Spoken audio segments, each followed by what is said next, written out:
E aí, galerinha, tudo bem com vocês? Vamos lá? Nosso Retoma Coque número 3. Na verdade, é o número 2, mas o primeiro Retoma Coque a gente fez em duas partes, né? E agora a gente está fazendo um bloco só.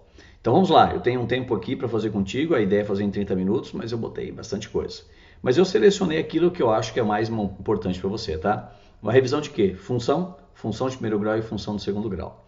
A outra parte que nós já vimos há pouco tempo, a parte de inequação, a parte, obviamente, de classificação de função, a gente viu há pouco tempo. Então, eu foquei aqui naquilo que já faz um tempinho que passou, que eu acho muito importante, que é a parte aí de função primeiro grau, função de segundo grau e a parte inicial de função. Vamos para a guerra, galera, vamos embora. Começamos então com função, na frente 111 e 511, a brincadeira começa assim. Lembra que função é a relação entre quantos conjuntos? 2. E outra coisa, tá? Humildade.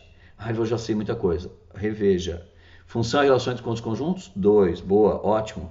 Essa ligação entre os dois conjuntos é feita por uma lei, chamada lei de quê? Formação, boa. Próxima perguntinha, vê se você lembra disso. Esse conjunto é a casa da variável x, aqui é a casa da variável y. O primeiro conjunto, o conjunto de partida, é chamado como, lembra?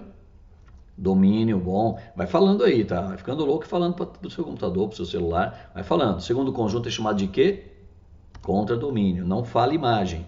A imagem fica dentro do contradomínio. Em alguns casos, ela vai coincidir com o contradomínio. Aliás, quando a imagem e o contradomínio são iguais, ela é uma função o quê? Sobrejetora. Já falamos um pouquinho de sobrejetora. Vamos para frente.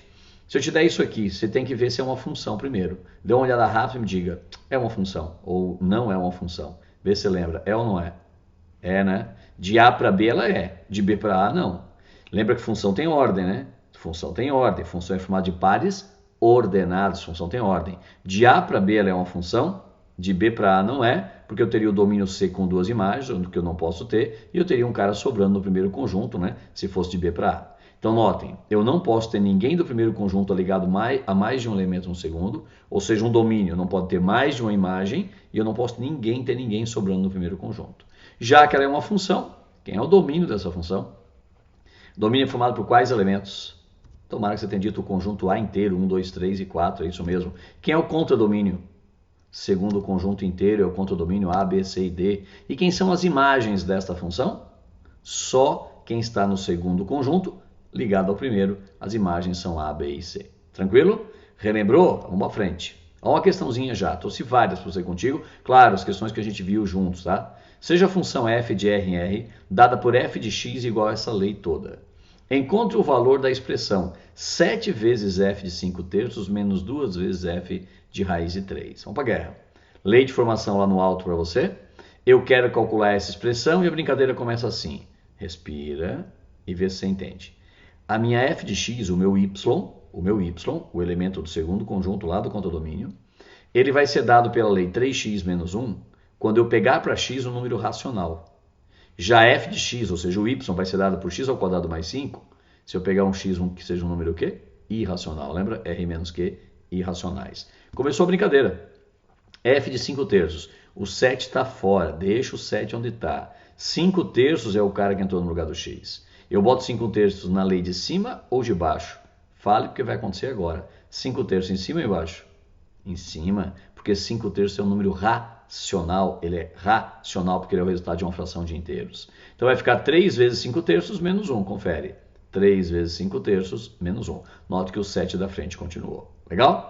Vamos para frente. Raiz de 3 é o cara que vai no lugar do x. Raiz de 3 é uma raiz exata ou não exata, lembra? Não exata. E toda raiz que não é exata gera um número o quê? Irracional. Se é irracional, eu vou jogar aqui, né? Raiz de 3 ao quadrado mais 5. Olha lá, raiz de 3 ao quadrado mais 5. O 2 de fora ficou aqui. Vou fazer um pedido para ti, tá? As continhas você confere em casa. Porque nós vamos ganhar tempo aqui, tá, galera? É conta, ó, aqui já corta o 3, raiz de 3 ao quadrado dá 3, vai ficar bonitinho. Pronto, você faz conta em casa, dá 12 e acabou. Foi a primeira questãozinha, é jogo rápido. Vamos para a próxima. Olha essa. Bem conceitual as duas primeiras, tá? As duas primeiras eu peguei bem conceituais. Não que não caia, tá? As duas caem. As duas têm porte de item de somatório na federal fácil.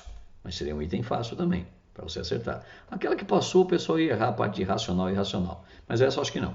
Seja a função definida dos reais para os reais, domínio real contra domínio reais, não há restrição aqui. Lembra que quando a gente vai lá na função par e ímpar, injetora, sobrejetora, objetora, quando tem restrição aqui no domínio, no contradomínio, isso pode mudar muita coisa na classificação de uma função. Só para lembrar contigo isso, tá? Te dei uma lei de formação f de x igual a x quadrado menos ax mais 6. Dá para ver que é uma função quadrática, uma função de segundo grau. Dá para ver que tem um a perdido aqui, uma constante que me botaram aqui no meio. E o texto diz assim, encontre o valor de a, exatamente o que eu quero, sabendo que f de 2 é 8. O que eu quero relembrar contigo? O que significa dizer que f de 2 é 8? Respira e responde tudo que a informação f de 2 igual a 8 te diz. Tudo que ela fala. Eu começo e tenta matar. F de 2 igual a 8 está dizendo que quando o x for 2, o y vai ser 8. Beleza? Dizer que f de 2 igual a 8 é dizer que o domínio 2 tem imagem 8. E ali é dizer que eu paro ordenado quem e quem? 2 e 8. Simples, mas fundamental para saber função, saber isso aqui, tá? Vamos continuar então, lá vou eu. Muito bem, minha lei de formação é f de x igual a x quadrado menos ax mais 6, eis ela aqui. F de 2 é 8, eu vou calcular f de 2, eu vou botar 2 no lugar do x, porque é isso que eu estou fazendo. X está sendo trocado por 2, x é 2, e isso tudo é f de 2, tem que dar 8, eu igualo a 8. O resto é conta, né, galera? 4 menos 2a mais 6 igual a 8, isolo a igual a menos 1. Nota que eu estou indo rápido, porque eu tenho muitas questões a fazer contigo, né? Tá bom? Mas essas são as básicas, e você tem o controle agora de ir e voltar, né? Dá um pause, fique à vontade. Questãozinha número 3. Te dei duas leis de formação, tá vendo? São duas leis ali que eu estou te dando. Uma lei na letra A, uma na letra B, e pergunto o seguinte, qual é o domínio dessas funções? O que eu quero que você olhe, que eu já sei. Já sei o que eu tenho que fazer. Lembra que domínio é um conjunto. O conjunto da variável o quê? X. É o primeiro conjunto, o conjunto de partida onde está a variável x. Pedir o domínio para você é perguntar quem é que o x pode assumir. E quando alguém te dá uma lei de formação e pede isso, você está falando de condição de existência. Então, olha só, fiz um diagrama bonitinho, casa de x, casa de y, ligação, lei de formação aqui embaixo, lei de formação aqui em cima. Ah, eu quero o domínio. Ah, então eu quero saber quem é o primeiro conjunto, conjunto de partida. Eu quero saber quem é que o x pode assumir. Então, vamos olhar na lei de formação onde tem x. Aqui tem x. Pô, tem x entre um radical, isso é problema. Depende. O índice é ímpar? Não é problema. Radical de índice ímpar, dentro pode ser um número positivo ou negativo, e que a solução é sempre real. Não esquece que as nossas funções são funções de variáveis reais. Já na parte de baixo, esse 6 menos 3x ele tem dois problemas. Ele está dentro do radical de índice par, então ele não pode ser negativo. E ele está embaixo de uma fração, então ele não pode ser zero.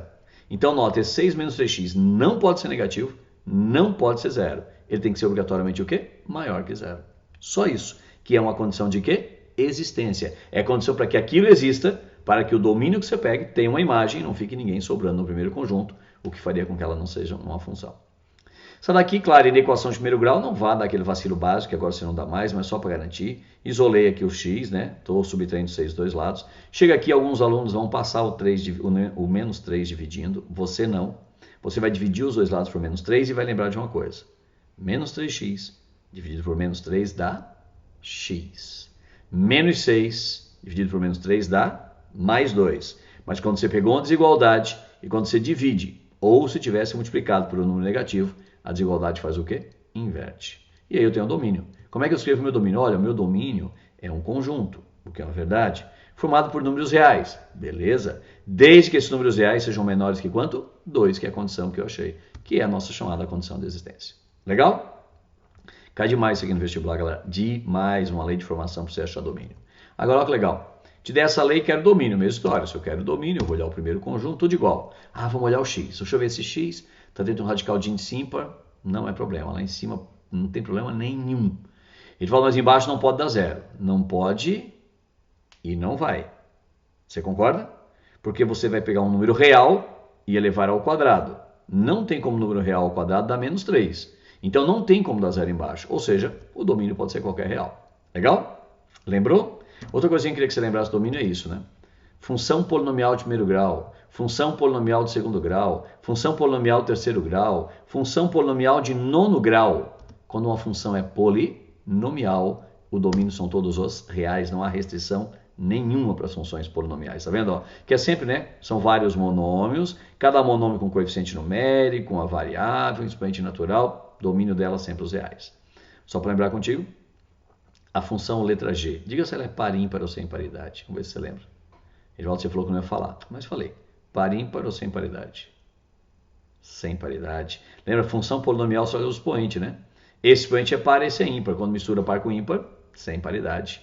Se fosse tudo par o expoente, ela é par. Tudo ímpar, ela é ímpar. Isso é regra das funções polinomiais. Não vai aplicar em função trigonométrica ou função modular, que não funciona. Tá bom? Muito bem. Essa é uma que eu te falei que não caiu por aqui na Federal. A UDESC já cobrou muitas vezes e a Federal vai cobrar de você. Eu queria que você soubesse fazer. Seja a função definida os reais por reais, dada por f de x igual a isso. E eu quero f de x. F de x menos 3 é dado por essa lei. Então, essa é a lei que me deram. Então, quer dizer, se aqui dentro for x menos 3, eu tenho essa lei. Se a parte interna, que é x menos 3, se transformar em x, como é que fica aqui fora a lei? É isso que o cara está te perguntando. Ah, João, eu acho que eu lembro. Eu também acho que eu lembro. Nota que eu já marquei o x em vermelho, para você lembrar que ele é seu. Você coloca no lugar desse x vermelho quem você quiser. Desde que, ao colocar alguém aqui, você repita aqui e repita aqui. Ah, eu quero colocar 7 aqui. Beleza, coloca 7 aqui e 7 aqui. É você que define isso, tá bom? Eu acho que muita gente já sabe, né? Para que x menos 3 se transforme em x, esse x tem que ser trocado por uma expressão. Qual é a expressão? Fala antes que apareça. Falou? Se você não lembra, lembra que eu te dei uma regrinha? Você pega o que você tem aqui dentro, que é x menos 3, e iguala com o que você quer que tenha, que é x. Vou igualar, ó. X menos 3 igualei a x. Eu peguei o que eu tinha lá dentro, igualei aqui. Aí você isola esse x vermelhinho, que é o cara que você tem que substituir por alguém. Quando eu isolo ele, eu descubro que vai ficar x o quê? Mais 3. Então o x vermelhinho vai ser trocado por x mais 3, pode olhar. Onde tinha x, x mais 3, x mais 3, x mais 3. Ó, cuidado, tem um menos aqui, ó. O menos fica ali fora. Você primeiro desenvolve o quadrado e depois aplica o menos para dentro. Galera, continha, como eu te falei, eu vou deixar para você, ó, tá o menos ali fora que eu te falei. Aqui está o trinômio quadrado perfeito que veio dali. Você faz continha e chega na resposta. Vamos pegar uma mais bonitinha? Vê se você lembra dessa. Mesma história. Te dei f de 2x menos 5, quero saber se foi f de x mais 3. Sabe isso no vestibular, o índice de erro é altíssimo, altíssimo. Então lá vamos nós, vamos fazer? Lá vai. Bom, quem que eu tenho aqui dentro? 2x menos 5. Oh, quem que eu queria ter? X mais 3. O que eu faço? Igualo as duas. Quem que eu isolo? O x que eu quero trocar, que é o x vermelhinho dali, ó, de dentro. Quando você isolar esse cara, vê se concorda. Tira o 5 daqui, vai somar do outro lado, fica x mais 8. 3 mais 5, 8. Divide tudo por 2, fica x mais 8 sobre 2. O que você descobriu? Que o x vermelhinho você troca por x mais 8 sobre 2. X mais 8 sobre 2. Está aqui, ó. Perfeito? Olha como essa já é mais emocionante, né? É difícil um aluno chegar aqui e dizer, vou trocar esse x por x mais 8 sobre 2. Por isso que essa ideia de pegar o que está aqui dentro, igualar com o que você quer e isolar o x é uma boa, né? O resto é continha, né? Esse 2 cancela esse 2, sobra x mais 8 menos 5. 4 cancela o 2, fica 2. 2 que multiplica x mais 8, mais 7. Aplica a distributiva e o principal aqui dentro, né? Mais 8 com menos 5 dá mais 3, que era o que nós queríamos e nós matamos a questão. Pegou? Bonitinha essa questão, guarde carinho, tá? Eu peguei duas para relembrar bem contigo. Já vamos para falar de função afim. Falamos genericamente de função, agora função afim e função do segundo grau. Vê se a gente mata tudo no tempo aí que eu tenho contigo. Função afim, lembra que uma função afim tem uma lei genérica, como é que era? Y igual a x mais b. E toda função do tipo ax mais b é chamada de uma função afim e o gráfico é uma reta. Essa reta pode ser assim, decrescente, pode ser assim, crescente ou pode ser constante. Para cada uma delas, o sinal de A e B interfere, lembra? Para essa reta, diga lá, o A é positivo ou negativo? Vê se você lembra. Rapidinho que eu sei que você sabe. O A é o quê? Negativo, porque ela é decrescente. O A determina se ela é crescente, decrescente ou constante. Lembra que o A chama coeficiente angular e o B chama coeficiente linear. E o B é positivo porque é onde ela toca o eixo Y. E o local onde ela toca o eixo X eu chamo de quê? Raiz ou zero da função. Lembrou? Próxima, para essa, sinal do A. Positivo porque ela é crescente. Boa. B. O B é zero porque ela toca o eixo Y no zero. Nota que o B é zero e a raiz é zero, né? Coincidiu. Lembra que toda função que passa pela origem, toda função do tipo ax mais b, com a diferente de zero e b igual a zero, é chamada função linear. Não confunda com crescimento linear. Falar crescimento linear é dizer que é uma função do tipo y igual a x mais b. Falar que a função linear é garantir b igual a zero e a diferente de zero. Mas lembra que essa função, se eu pegar esse ângulo e definir como 45, isso aqui é o gráfico da função o quê? Lembra? Tinha um outro nome aí. Função identidade. Além de linear, ela é chamada de identidade, porque essa é a função y igual a x. Função constante, o teu a obviamente é zero, porque ela é constante, né? Então ela não é nem crescente nem decrescente. E o b onde toca o eixo y, b é positivo. Legal? Já vou contigo, isso é chamada função constante. E aí vamos falar de gráfico de uma função linear. Como é que você faz o gráfico de 6 menos 2x? Eu sei que você sabe fazer de várias maneiras, mas uma maneira prática qual era? Acha a raiz da função. Eu escrevi função bem grande, para você lembrar que quando eu me refiro à função, me refiro ao y. Então notem, eu quero a raiz da função, o zero da função. O zero da função é o cara que vai zerar a função. É o valor de x que vai zerar o y. Está aqui, é o valor de x que vai zerar o y. Evaldo, verdade. Então você vai pegar a lei de formação que eu tenho lá em cima e zerar o y. Troca o f de x, que é o meu y, por zero. Acha x igual a 3. Gráfico pronto. Não estou vendo, sim senhor. Ela troca o eixo x no 3. E o eixo y ela troca em quem? Lá em cima. Em quem? No 6. Que 6? O coeficiente linear. Lembra? E eu tenho uma reta decrescente. Para fechar o raciocínio, lembra que essa reta forma com o eixo x um ângulo. O ângulo que sai do eixo x e vai até a reta no sentido anti-horário, esse ângulo, quando você calcula a tangente, lembra quanto vai dar nesse caso aqui? Quanto vai dar a tangente desse ângulo? Lembra, vai. Menos 2. Você precisa calcular? Não, esse menos 2 é o coeficiente linear, lembra disso? Ele é o coeficiente linear. Então, ele é o coeficiente angular. Lembra que o nome coeficiente angular é porque ele depende do ângulo que a reta forma com o eixo x, medido no sentido anti-horário, do qual você calcula a tangente. Lembrou? Foi, galera. Outra coisa importantíssima, né? Entender que esse 3 e esse 2, o coeficiente angular linear, tem uma outra explicação para vocês. Traz uma informação, desculpem, mais correta.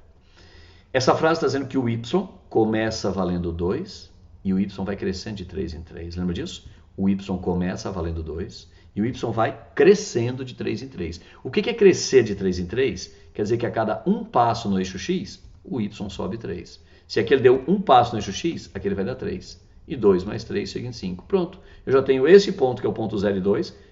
No início, quando o x é 0, o y é 2, que é o coeficiente linear. E a cada um passo no eixo x, o y sobe 2. Gráfico para lá, só prolonga para o outro lado, eu tenho o gráfico da minha função. Lembra que eu te falei que isso aqui é muito importante? Porque se alguém te falar que algo cresce ou decresce a uma taxa constante, eu tenho uma função de primeiro grau. Lembra disso? Que são as questões contextualizadas. Aí eu fiz um exemplozinho que eu fiz contigo em aula que eu gosto.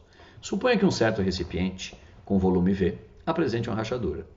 Considere que a lei que determina o volume em litros em função do tempo t em minutos é dada por isso aqui. Então, o volume é dado por 100 menos 4t. V é o volume que eu tenho no recipiente em litros e t é o tempo que passa. E à medida que o tempo passa, o volume diminui. Então, o volume depende do tempo, o volume está em função do tempo. Mas, cara, quando você olhar para essa frase, você tem que olhar para o 100 e para o menos 4 e entender o significado deles sem fazer conta. Vamos começar? Então, vamos lá ver, vai. Esse 100, ele está aqui para dizer o quê? Ele está aqui para dizer que o volume começa valendo 100. Então, o volume inicial é 100 litros, que é aquele 100. E tente completar a frase de baixo comigo. A cada não sei quantas horas, o volume diminui não sei quantos litros. Tente matar essa antes que apareça. A cada tantas horas, o volume diminui quantos litros? A cada uma hora, a cada uma variação no eixo x, que agora é o t, concorda? A cada um que eu vario no eixo x, no meu caso agora é o tempo, eu vou perder 4 litros, né? E por que eu diminuí? Porque está negativo. Porque é uma taxa de decrescimento. Legal? E aí eu trouxe uma questão do Enem que eu fiz contigo na época, eu quero fazer novamente. Essa questão é muito legal, porque dá para fazer de mais de uma maneira, né? E eu acho isso muito interessante. Por favor, concentra, respira. Bora nós. Um produtor de maracujá usa uma caixa d'água com volume V, não diz qual é, para alimentar o sistema de irrigação do seu pomar. Beleza. O sistema capta a água através de um furo no fundo da caixa, com vazão o quê? Constante. Você tem uma caixa d'água, tem um furo embaixo, e ali sai água para irrigação. Só porque ela sai a uma vazão constante. Se a água sai a uma vazão constante, o volume diminui a uma taxa constante. Se algo cresce ou decresce a uma taxa constante, você já sabe, é uma função de primeiro grau. Na sua cabeça já vem agora o quê? Pô, vou escrever y igual a x mais b. Boa. Escrever o y igual a x mais b, tem que saber quem é o a e quem é o b. Quantos caras para achar? 2. Quantas equações tem que montar? 2. Quantos pares ordenados você tem que buscar nesse texto? 2 pares ordenados. O grande lance vem agora, achar 2 pares ordenados. Tá bom? Ele falou, mas para isso eu tenho que saber quem são as variáveis. Com certeza. O volume depende do tempo. O volume está em função do tempo. Mas você vai sentir isso no texto, quer ver? Com a caixa d'água, com a caixa d'água cheia, quer dizer, 100%, o volume cheia, o sistema foi acionado às 7 horas da manhã de segunda-feira. 7 da manhã de segunda acionaram. Estava cheia a caixa. Às 13 horas do mesmo dia, às 13 horas de segunda, verificou-se que havia sido utilizado 15% do volume da caixa. Utilizaram 15, restou 85 lá dentro ainda, né? Um dispositivo eletrônico interrompe o funcionamento do sistema quando o volume restante na caixa é de 5% do volume total. Aí começa um reabastecimento, beleza. Supondo que o sistema funcione sem falhas e a que horas o dispositivo eletrônico interromperá o funcionamento. Nota, ele vai interromper quando chegar em 5% do volume total, concorda? Aí ele para e começa a encher. E a pergunta, isso vai acontecer quando? Às 15 horas da segunda ou na terça? Já deu para ver que é na terça, né? Tem muito aqui terça, deve ser na terça. Mas podia ser na segunda, tem que calcular. Vamos começar? A brincadeira começa assim. Tempo, volume. O volume em percentual, tá? Porque ele não me deu volume. Então eu tenho que trabalhar com percentual. O tempo em horas, volume. Às 7 horas, meu volume era de 100%. Às 7 horas, a caixa estava cheia. O que acontece, galera? Às 13 horas, o volume agora utilizado é de 15%. Notem, se aqui eu botei o que eu tenho na caixa, eu tenho 100%. Se eu utilizei 15, me restaram 85. Você não vai botar 15 aqui, que daí confunde tudo. Aqui é o volume que você tem na caixa, não o que saiu. Tome cuidado com essa brincadeira, legal? Claro, num certo tempo eu tenho um certo volume. Ou, você pode fazer assim, às 7 horas o volume era zero. Volta como assim? Às 7 horas o que saiu era zero, não saiu nada. Nenhum percentual saiu. E às 13 horas, aí saiu seu 15%. Notem que você pode optar com aquele ou com esse. Nos dois você tem dois pares ordenados. Aqui eu tenho um par, mais um par aqui também. Mas você concorda comigo que a segunda maneira, os números são menores, né? Mais fácil trabalhar. Aqui os números são maiores. Mas com os dois vai dar o mesmo resultado, vai dar certo, tá bom? Vou pegar isso aqui, vou chamar de y igual a x mais b. Ah, desculpa, só para lembrar, né? Eu quero o tempo quando o volume for de 95. Não, Edvaldo, quando o volume for de 5. Não. Vai restar 5. Se vai restar 5, o que saiu? 95, lembra? Esse 0 é porque não tinha saído nada, o 15 tinha saído 15% e aqui vai ter saído 95. Não vou botar 5 aqui que troca de novo.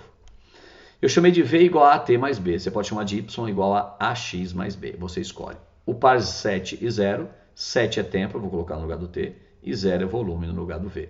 0 e aqui o 7. Tranquilo? 13 e 15. 15 é V, 13 é A. Tá aqui. E você tem um sistema para resolver, meu amigo. Aí, galera, sisteminha, desculpa aí, tá? Achei o A e o B e eu tenho a lei de formação. Ele volta, acabou. Não, ninguém pediu a lei de formação. Pediram o seguinte. Em que tempo o volume vai estar em 95? Esse V é trocado por 95 e eu quero T daqui, ó. V é trocado por 95 eu quero T. O resto é conta, né, galera? Tira MMC, faz conta, vai dar 45. Essa daqui tem gente que fala, mas 45? Como 45? Ele fala, não tem o horário 45 no dia. Eu sei que não. Qual é o máximo que eu tenho no dia?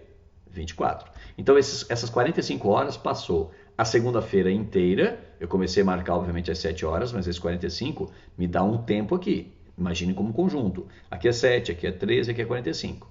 Então notem, 45 quer dizer que passou a segunda-feira inteira, passaram 24 horas de segunda-feira. Mas para chegar a 45, né, de 45 para 24, faltam 21. Então tem mais 21 horas de terça. Por isso que a resposta é que vai ser acionado aquele dispositivo às 21 horas da terça-feira. Pegou? Notem, te mostrei que você podia fazer com números altos ou números baixos, mas eu ainda trouxe uma outra maneira. Muita gente às vezes quer fazer isso por regra de 3, mas faz só isso aqui, ó. A 13 corresponde a 15, T corresponde a 95. Aí dançou, aí perdeu, você perdeu. Porque isso só funciona quando a função é linear, quando a função passa no ponto 0 e 0. Então o que eu posso fazer é adaptar isso para ter um par 0 e 0, da seguinte maneira. Pensando o seguinte, vê se você concorda comigo. No tempo zero, uma variação de tempo zero, eu tenho o volume zero. E aí eu penso em variação. De 7 para 13 variou 6 horas. Numa variação de 6 horas, eu tive uma variação de 15% do volume. Isso eu posso pensar. Numa variação de tempo zero, eu tenho uma variação zero de volume. Mas eu descobri aqui que numa variação 6, eu tenho uma variação 15. E o que eu quero? Uma variação T, eu quero uma variação 95. Que daí sim, você com isso aqui ó, pode fazer uma regra de 3. Que é o seguinte, 6 corresponde a 15, T corresponde a 95. Porque agora eu estou falando em variação e eu consegui o ponto 0 e 0. Só para quem gosta de fazer assim, saber que dá, mas tem que ter os devidos cuidados. Só dessa regra de 3 vai te dar o quê? T igual a 38. E Edvaldo, você errou, hein? Se deu mal. Tinha que dar 45. Não, Sada. 38 é a variação. 38 após as 7 horas. Lembra? Eu transformei esse 7 no fundo em 0, né? Eu fiz essa conversão ali, certo? Então esse 38, a gente pensaria, 38 seriam 24 horas mais 14, vão dar as 38. Mas eles concordam, 14 horas após as 7 horas. E 14 mais 7, obviamente vai te dar também 21 horas de terça-feira. Escolha qual que você gostou mais. Aqui eu fiz por variação, para fazer o uso da regra de 3, para te mostrar quando você pode. Beleza?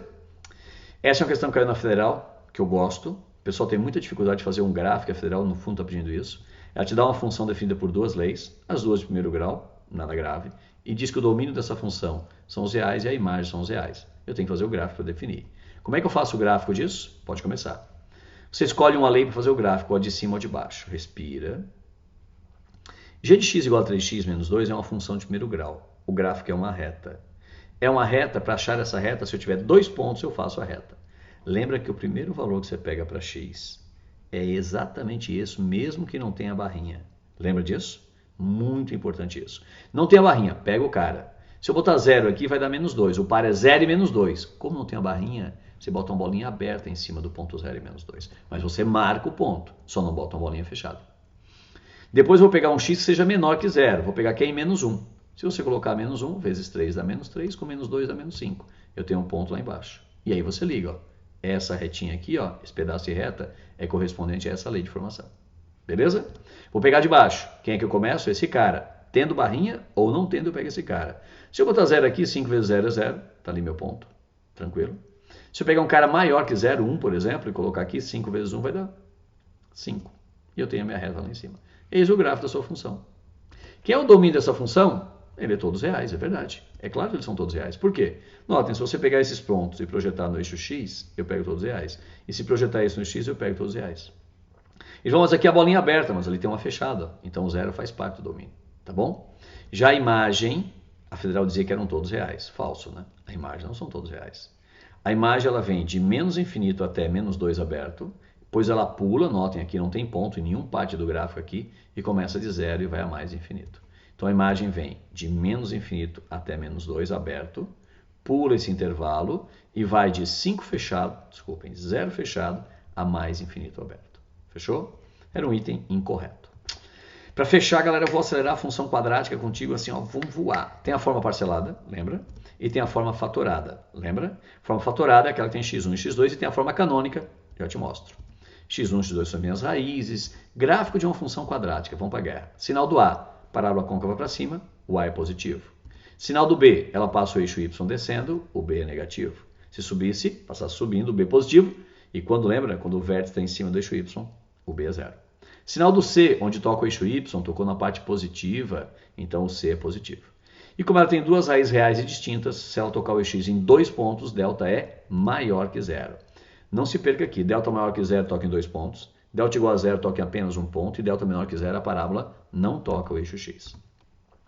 O ponto mais importante da parábola você conhece, certo? É o vértice, tem duas coordenadas. Eu estou só para lembrar as duas formas que ninguém vai te dar. X vértice menos b sobre 2a e y vértice menos delta sobre 4a. As duas formazinhas que você tem que lembrar. Tranquilo? Lembra que o x vértice pode ser encontrado pela média aritmética das raízes, pegando x1 mais x2 sobre 2.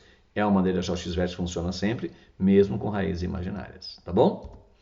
E direto eu trouxe uma questão que é essa. Sadá, eu vou ser meu objetivo. É uma função do tipo ax² mais bx mais c. Eu quero o valor dessa expressão e te dei o gráfico. Questãozinha da PUC. Eu fiz contigo, tá?